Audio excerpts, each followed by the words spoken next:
Iran ने cruise मिसाइलों से अटैक कर दिया है। सैटेलाइट इमेज में तबाही नजर आई है और अब इस जंग का दायरा पूरी तरह से बढ़ने वाला है, क्योंकि ट्रंप के बयान से चीन और रूस भड़क गए हैं, वहीं नॉर्थ कोरिया भी अमेरिका से भिड़ गया है। मिडिल ईस्ट की जंग अब नए इकोनॉमिक वॉरफेयर में तब्दील होने जा रही है और इसमें ईरान के साथ और भी लोग आने वाले हैं। आज 20 अगस्त 2026 है। अब तक की क्या अपडेट सामने आई है, एक एक करके आपको बताते हैं। सबसे पहले खबर देखिए, होर्मुज लेटर के हवाले से लिखी गई है। लिखा गया है कि सेंटिनल-1 सैटेलाइट की तस्वीरों के मुताबिक होर्मुज स्ट्रेट के उत्तरी ईरानी कॉरिडोर में एक जहाज में आग लग गई। आमतौर पर दक्षिणी कॉरिडोर में ऐसी घटनाएं होती हैं जिसे अमेरिका का समर्थन हासिल है। ये घटना ईरान या फिर अमेरिका से जुड़ी हो सकती है और उत्तरी लेन में लगी आग के शुरुआती मामलों से एक है, यानी कि ये पहला ऐसा मामला देखने को मिला है कि जब होर्मुज स्ट्रेट के उत्तर में जो हमला है वो हुआ है और बताया जा रहा है कि हो सकता है कि ईरान के IRGC ने यहां पर क्रूज मिसाइलें दागी हों।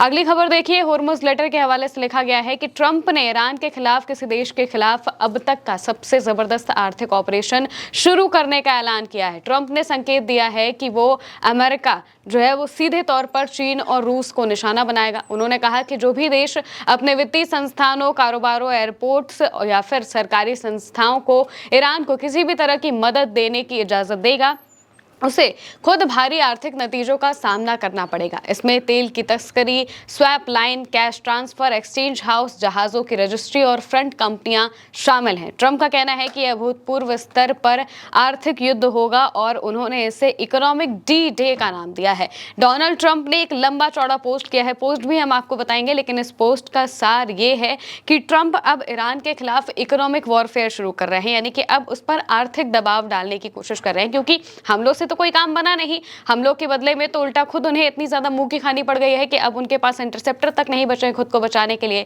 इस वजह से अब वो आर्थिक दबाव पर आ चुके हैं और ये कहा है कि जो भी देश ईरान की मदद करेगा किसी भी तरीके से, जिसमें चीन और रूस आते हैं, वो सबसे ज्यादा ईरान की मदद करते हैं, तो अब एक तरीके से उन्हें भी ये संकेत दिया है कि अगर उन्होंने ईरान की मदद की तो उनके खिलाफ भी कोई एक्शन हो जाएगा और अगर ऐसा हुआ तो चीन और रूस सीधे इस जंग में कूद पड़ेंगे और अमेरिका के खिलाफ उतर जाएंगे, क्योंकि मौजूदा वक्त में स्थितियां कुछ वैसे ही बन रही हैं। डोनाल्ड ट्रंप का पोस्ट भी आपको बता देते हैं। डोनाल्ड ट्रंप पोस्ट करके लिखते हैं कि इस्लामिक रिपब्लिक ऑफ ईरान को डील करने का जितना मौका मैंने दिया उतना किसी और ने नहीं दिया। दुख की बात है कि वो इस मौके का फायदा नहीं उठा पाए, इसलिए आज मैं किसी भी देश के खिलाफ अब तक की सबसे जबरदस्त आर्थिक कार्रवाई का ऐलान कर रहा हूं। यह अभूतपूर्व स्तर पर आर्थिक युद्ध और अलग थलग करने की कार्रवाई होगी। आज मैं ये भी ऐलान कर रहा हूं कि जो भी देश अपने फाइनेंशियल संस्थानों, बिजनेस, एयरपोर्ट या फिर सरकारी संस्थाओं को ईरान को किसी भी तरह की मदद देने की इजाजत देगा, उसे खुद बहुत बड़े आर्थिक नतीजों का सामना करना पड़ेगा। तेल की तस्करी, swap line, cash transfer, exchange house, जहाजों की रजिस्ट्री, फ्रंट कंपनियां, ये सब अभी बंद होना चाहिए। आप जानते हैं कि आप कौन हैं। ये जो लाइन ट्रंप ने कही है, ये सीधे तौर पर रूस और चीन के लिए ही है, क्योंकि यही दोनों देश जो हैं वो ईरान की मदद करते हैं। ईरान को फाइनेंशियल सपोर्ट भी मिलता है। जब शुरुआत में जब अमेरिका और इजराइल की तरफ से हमले किए गए थे, उस वक्त जो ईरान का नुकसान हुआ था, कई लोगों की जान गई थी, इसमें चीन की कई संस्थाओं ने सीधे ईरान की मदद की थी, पैसों से मदद की थी। उनकी जो मदद है वो करने के लिए सीधे आ गए थे। रूस ने खुद कई चीजें भेजी थी ईरान के लिए। तो इन सब चीजों को भी जो डोनाल्ड ट्रंप है वो बैन करने की बात कह रहे हैं कि अगर कोई भी ईरान की सीधे मदद करेगा तो वो उनके खिलाफ भी इकोनॉमिक वॉरफेयर शुरू कर देंगे। ये एक इकोनॉमिक D-Day होगा और हमें ईरान के खतरे को अलग थलग करने और उसे हराने के लिए अपने सभी सहयोगियों का साथ चाहिए जो कि अमेरिका के साथ खड़े हों। ये डोनाल्ड ट्रंप लिखते हैं और भी लंबा चौड़ा पोस्ट है, लेकिन मेन बात उनकी यही है। अब जब डोनाल्ड ट्रंप का ये पोस्ट सामने आता है तो जाहिर सी बात है कि वो चीन और रूस को यहाँ पर ललकारने की कोशिश कर रहे हैं। ललकारने के एक तरीके से वो बताने की कोशिश कर रहे हैं कि अगर ईरान की मदद आप करेंगे तो फिर हमारे और आपके रिश्ते और ज्यादा बिगड़ जाएंगे। लेकिन जब चीन ने पहले अमेरिका की कोई बात नहीं मानी, डोनाल्ड ट्रंप खुद वहां पर गए थे, शी जिनपिंग से मुलाकात की थी, उस वक्त ट्रंप ने कुछ बातें कही थी जिससे जिनपिंग ने, चीन ने खुद सामने से खारिज कर दिया था कि हम किससे क्या सलाह मशवरा करते हैं या फिर हम किसे क्या हथियार देते हैं, इससे आपकी कोई भी मतलब नहीं होना चाहिए। ये सिर्फ और सिर्फ चीन का इंटरनल मैटर है, इसमें आप किसी कीमत पर नहीं पड़ेंगे और उन्हें दूर रहने के लिए कह दिया था। जब ट्रंप का ये पोस्ट सामने आता है तो उसके बाद सैयद अब्बास अराक्ची जो कि ईरान के विदेश मंत्री हैं, उन्होंने भी पोस्ट किया। पोस्ट करके लिखा कि तथाकथित इकोनॉमिक D-Day असल में अमेरिका के अपने संकट, बेहिसाब कर्ज और तेजी से बढ़ते ब्याज के खर्च से ध्यान भटकाने की एक कोशिश है। नाकाम नीतियों पर और जोर देने से सिर्फ और हार मिलेगी और ईरानियों की दुश्मनी भी मोल लेनी पड़ेगी। पड़ेगी। अमेरिका का आर्थिक आतंकवाद दुनिया भर की अर्थव्यवस्था और संप्रभुता के लिए खतरा है। एक तरीके से अमेरिका को आतंकवादी यहाँ पर कहा है, आतंकवाद कहा है कि अमेरिका फैलाता है, और ये आर्थिक आतंकवाद है जो फैलाने की कोशिश की जा रही है। और ये इस वजह से हो रही है क्योंकि अमेरिका का जो डेप्ट है, नेशनल डेप्ट यानी कि कर्जा जो है वो बढ़ने लगा है, और अपने देश की नीतियों को, अपने देश की इस गलत चीज़ों को, या फिर कहा जाए कि उनके देश की हालत को छिपाने के लिए डोनाल्ड ट्रंप इस तरीके की बातें कर रहे हैं। हालांकि अब अगली खबर देखिए, होर्मुज रिपोर्ट के हवाले से एक और बड़ी खबर है जिसमें नॉर्थ कोरिया का जिक्र है। नॉर्थ कोरिया यानी कि किम जोंग उन। लिखा गया है कि निकेई एशिया और योनहाप के मुताबिक नॉर्थ कोरिया ने डोनाल्ड ट्रंप के उस दावे को सीधे तौर पर खारिज कर दिया है कि किम जोंग उन ने अमेरिका की पहल का जवाब दिया है।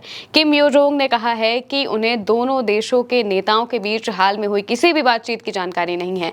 ट्रंप ने ओवल ऑफिस में पत्रकारों से कहा था कि किम ने उनकी पहल का जवाब दिया है और स्थिति को बहुत पॉजिटिव बताया था, लेकिन उन्होंने इस बारे में कोई और जानकारी नहीं दी। दोनों बातों में पूरी तरह विरोधाभास है। ट्रंप का कहना है कि किम ने जवाब दिया है, प्योंगयांग का कहना है कि कोई बातचीत नहीं हुई। यह खंडन ट्रंप के उस हालिया फैसले के बाद आया है जिसमें उन्होंने अमेरिका और साउथ कोरिया के संयुक्त सैन्य अभ्यास को कम करने का निर्णय लिया था, और उन्होंने इस फैसले को ईरान के खिलाफ अपनी जंग में शामिल होने से साउथ कोरिया के इनकार से जोड़ा था। यानी कि डोनाल्ड ट्रंप ने साउथ कोरिया से कहा था कि भाई ईरान के खिलाफ जंग में हमारी मदद करो। साउथ कोरिया ने कहा हम मदद नहीं कर पाएंगे।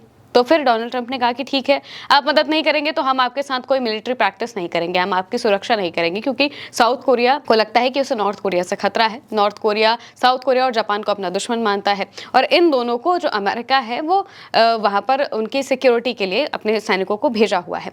तो अब इस सब चीज़ों के बीच में डोनाल्ड ट्रंप जब खफा हो जाते हैं साउथ कोरिया से, तो वो सीधे वहां से अपनी मिलिट्री को कम करने की बात करते हैं और कहते हैं कि हम मिलिट्री प्रैक्टिस ज़्यादा नहीं करेंगे। जब ये बात सामने आती है तो वो ये भी कहते हैं कि किम जोंग से मेरी बातचीत हुई है और हम लोग में बहुत अच्छे रिश्ते बने हुए हैं और हम लोग बहुत आगे की बातचीत कर रहे हैं, लेकिन इस बात को सीधे किम जोंग ने खारिज कर दिया है। किम जोंग की जो प्योंगयांग है, यानी कि प्योंगयांग उनकी जो राजधानी है, वहां से जब बात इसके बारे में पूछी गई तो उन्होंने साफ कहा कि ऐसी कोई बातचीत हुई ही नहीं है, ना ही किम जोंग के बीच में, ना ही डोनाल्ड ट्रंप के बीच में। सीधे यहाँ पर जो ट्रंप है वो झूठे साबित हो जाते हैं, और नॉर्थ कोरिया साफ तौर से कहता है कि भाई हमें ट्रंप की इन बातों पर बिल्कुल भरोसा नहीं है। अब अगली खबर देखिए, होर्मुज लेटर के हवाले से लिखा गया है कि ईरान ने 2 जहाजों, जिनमें एक चीनी ऑयल टैंकर भी शामिल है, उसको तब वापस लौटने पर मजबूर कर दिया जब उन्होंने स्ट्रेट ऑफ होर्मुज के उत्तरी कॉरिडोर से गुजरने की कोशिश की। शुरुआती खबरों के मुताबिक ऐसा इसलिए हुआ क्योंकि जहाजों ने ईरान को टोल देने से इनकार कर दिया था। अमेरिका समर्थित दक्षिणी ओमान कॉरिडोर में आमतौर पर होने वाली घटनाओं के मुकाबले स्ट्रेट के ईरानी उत्तरी हिस्से में हुई ये पहली ऐसी घटनाओं में से एक है। इन जहाजों में यूएई से पाकिस्तान जा रहा कोरल पेरेंसिस और एक चीनी वीएलसीसी इरेक्टर शामिल है। ईरान के एक वरिष्ठ अधिकारी ने कल कहा कि ईरान ने होर्मुज स्ट्रेट के उत्तरी लेन से सभी जहाजों को गुजारने के लिए एक स्थायी टोल सिस्टम की तैयारी पूरी कर ली है और इसे लागू भी कर दिया है। यानी कि ईरान ने यह स्थायी टोल सिस्टम लागू किया है और इसके बाद जहाज़ों को मजबूरन अपना रास्ता बदलना पड़ रहा है। अगर वो ईरान को टोल नहीं देते हैं तो फिर उन्हें वापस जाना पड़ रहा है, ये यहाँ पर कहा गया है।